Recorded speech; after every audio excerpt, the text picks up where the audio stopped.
అమ్మమ్మకి ఇవాళ అవార్డు ఇస్తున్నారు. కలెక్టర్ అంకులు అవార్డు ఇస్తారు. మనము అందుకని మచిలీపట్నం వెళ్తున్నాం.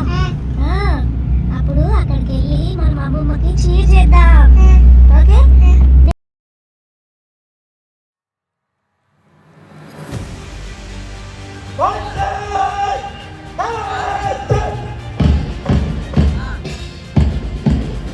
ఏడవ గణతంత్ర దినోత్సవ వేడుకలలో అత్యంత వైభవోపేతంగా ఈ గణతంత్ర దినోత్సవ వేడుకలను తమ కవాతుతో ఆద్యంతం అలరించిన కవాతు బృందం కొన్ని విస్తరిస్తూ ఉన్నది.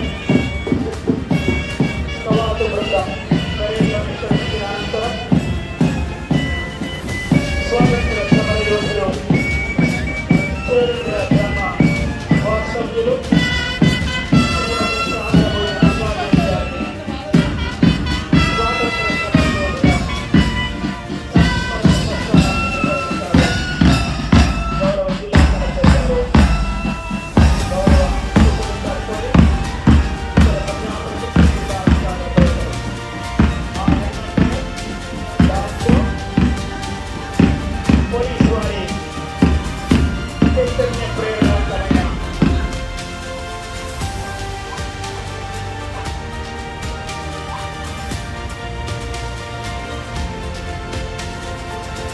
శకటాల ప్రదర్శన అంశాల వారి సంసిద్ధులై ఉండవలసిందిగా విజ్ఞప్తి చేస్తున్నాం. ముందుగా పేదరికం ట్యాబులో 1. Well done Johnny and Victor, well done. గట్టిగా చప్పట్లు.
చెప్పుకుంటూ పోతే ఒకరు కాదు, ఇద్దరు కాదు, ఎందరో మహానుభావులు వాళ్ళ ప్రాణాలు అర్పించి స్వాతంత్రం తెచ్చినా కూడా మనకంటూ సరైన రాజ్యాంగం లేక ఇబ్బంది పడుతున్న సమయంలో మన కోసం సరైన రాజ్యాంగం తీసుకొచ్చింది డాక్టర్ బిఆర్ అంబేద్కర్. ఆ రాజ్యాంగాన్ని అమలుపరిచిన రోజు జనవరి 26. దీన్ని మనం గణతంత్ర దినోత్సవంగా జరుపుకుంటున్నాం.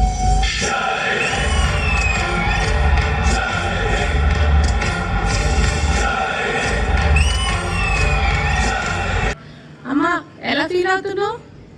నేను ఇది రావటం కొంచెం గర్వంగానే ఫీల్ అవుతున్నాను. నాకు ఇంతకుముందు ఎంఈఓగా కూడా వచ్చింది ప్రశంసా పత్రం 2 ఏళ్ల క్రితం. మళ్ళీ ఇప్పుడు డివైఓగా లాస్ట్ నా సర్వీస్ ఇక జూలైతో అయిపోతుంది. కనుక ఈ టైంలో ఈ ప్రశంసా పత్రం నాకు ఆనందంగా ఉంది. కానీ యాక్చువల్గా నేను చెప్పాలి అంటే నాకైతే నేను 1986లో అపాయింట్ అయినప్పటి నుంచి కూడా ఈ రోజు వరకు కూడా అప్పుడు ఎలా పనిచేశానో ఇప్పుడు అలాగే చేస్తున్నాను. దీనికి నా ఫ్యామిలీ కూడా చక్కగా సహకరిస్తూ ఉంటుంది, పిల్లలు కానీ నా హస్బెండ్ కానీ. నేను వాళ్ళకి ముందు చెప్పాలి. అలాగే నాకు వచ్చినటువంటి నా సహ ఉద్యోగులు డిఓ ఆఫీసులో వాళ్ళు కానీ ఎంఈఓ ఆఫీసులో అందరు స్టాఫ్ ఈవెన్ అటెండర్ దగ్గర నుంచి కూడా నన్ను చాలా బాగా చూసుకుంటారు, చక్కగా చాలా సహకరిస్తారు. తర్వాత నాకు ఎనర్జెటిక్గా వాళ్ళు కూడా ఇస్తారు. వాళ్ళందరూ కూడా ఇలాగే చివరి వరకు కూడా చక్కగా పనిచేసి మంచి ప్రశంసలు తీసుకురావాలి కృష్ణా జిల్లాగా కోరుకుంటున్నాను. థ్యాంక్ యూ నాన్న.